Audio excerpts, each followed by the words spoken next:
چفیرے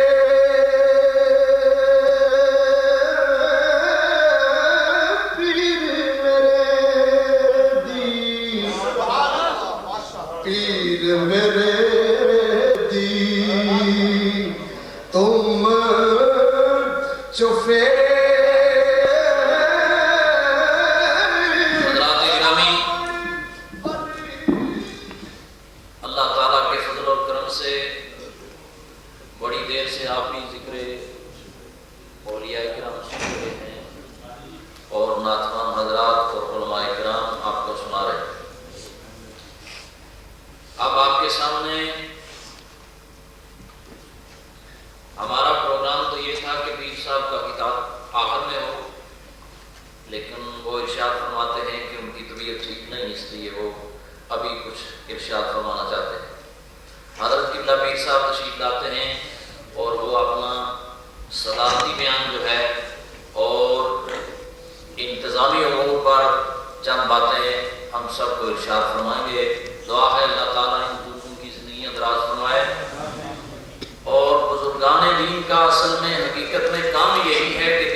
حضور نبی کائنات صلی اللہ تعالی علیہ وسلم کا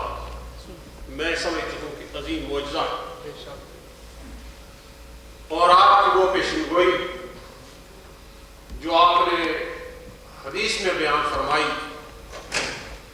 جس سے آپ نے تمام دنیا کو آگاہ کیا کہ میری نبوت آخری نبوت ہے، میرا زمانہ آخری زمانہ ہے، میری امت آخری امت ہے، اور میرے بعد کسی نئے نبی نے نہیں آنا۔ جب حضور کی ختم نبوت کا تذکرہ ہو تو اس وقت وہ تمام احادیث جو حضور نے اولیاء اعظام اور صوفیاء اعظام کے بارے میں پیش فرمائی ہے، ان پر اگر نظر رکھی جائے تو یہ بات اپنی جگہ مسلم ہے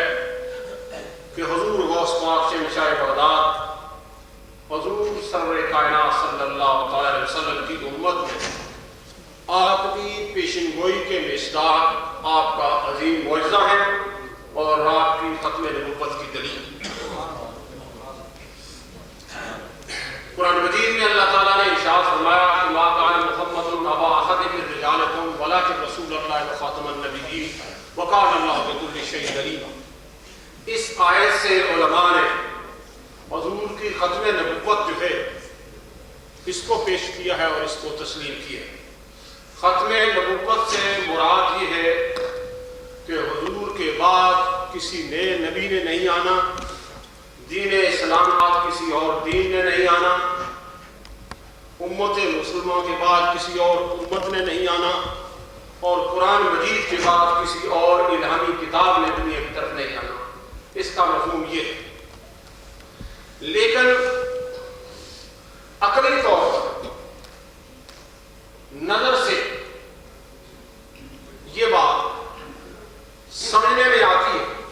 اور دماغ میں کچھ فطور سا پیدا ہوتا ہے کہ زمانہ گزرنے کے ساتھ ساتھ حالات بدلتے رہتے ہیں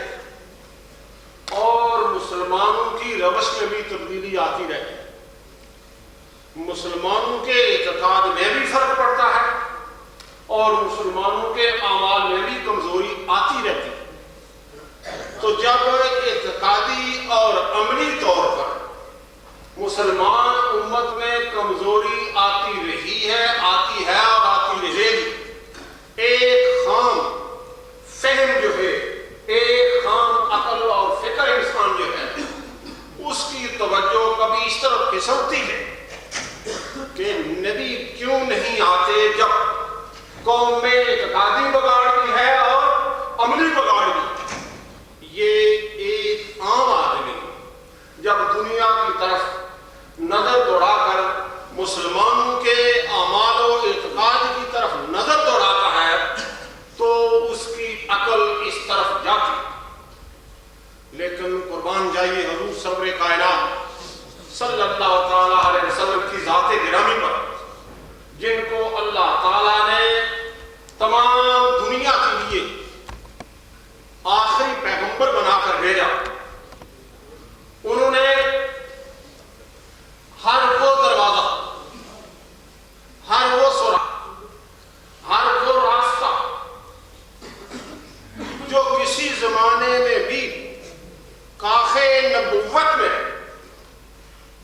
کسی شخص کے ذہن کے مطابق واہ ہو سکتا تھا، اس کو آپ نے بند فرمایا۔ سبحان اللہ۔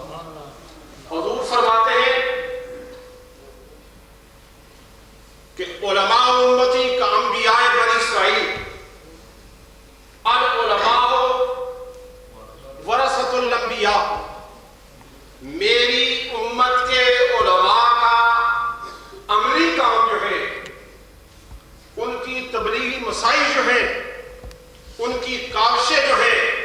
ان کی مثال بنی اسرائیل کے نبیوں کی طرح۔ ایک حدیث کی، دوسری حدیث کی حضور فرماتے ہیں کہ علماء انبیاء کے وارث، بنی اسرائیل کے نبی دین الہی کو، پیغامات ربانی کو کس طرح پیش کرتے تھے؟ اللہ کا کلام پیش کرتے، دلائل بیان فرماتے، اور ساتھ ساتھ تاریخ اس بات کی اسرائیل کے انبیاء نے معجزات کو بھی پیش کیا، اور اگر کوئی شخص دلیل کے ساتھ دلیل پیش کرنے کے لیے کھڑا ہوا تو بات تو وہ کر سکتا تھا، لیکن معجزات کا کسی بھی زمانے میں کسی بھی نبی کا کوئی شخص مقابلہ نہیں کر سکا۔ تو حضور نبی کائنات صلی اللہ تعالی علیہ وسلم نے یہ پیشن گوئی فرمائی کہ میری امت کے علماء جو ہیں ان کا کام جو ہے، اس کی حیثیت جو ہے، کام کرنے کا جو سلیقہ ہے، جو طریقہ ہے، اس کا رخ جو ہے وہ انبیاء کی تعلیمات کے ساتھ کسی طرح مواصلت رکھے گا، مقام نبوت کے اعتبار سے نہیں بلکہ طریقہ تبلیغ کے اعتبار سے۔ اس زمانے کے بنی اسرائیل کے انبیاء جو ہیں وہ دلائل بھی پیش کرتے اور معجزات کو بھی پیش کرتے۔ ہم یہ دیکھتے ہیں کہ حضور نبی کائنات صلی اللہ تعالی علیہ وسلم کی امت میں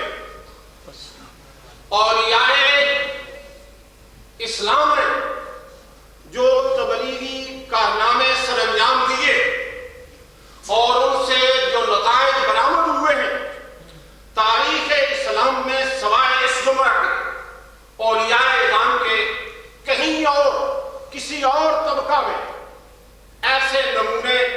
اور ایسی نادر مثالیں جو ہیں وہ سامنے نہیں ہوتی۔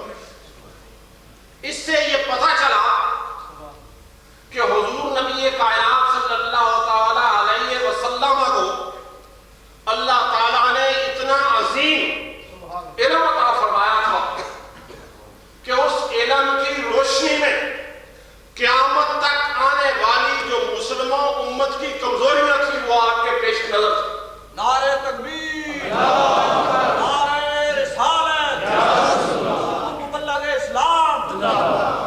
اور آپ نے اس بات کی پیشن گوئی کر کے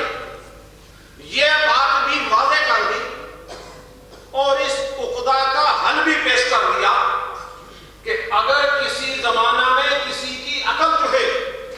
اس میں فطور پیدا ہو جائے اور نبوت کے محل میں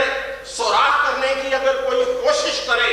تو اس کا جواب جو ہے وہ آلریڈی یعنی پہلے سے موجود ہے۔ ہم یہ کہتے ہیں کہ مسلمان کے اعتقاد میں کمزوری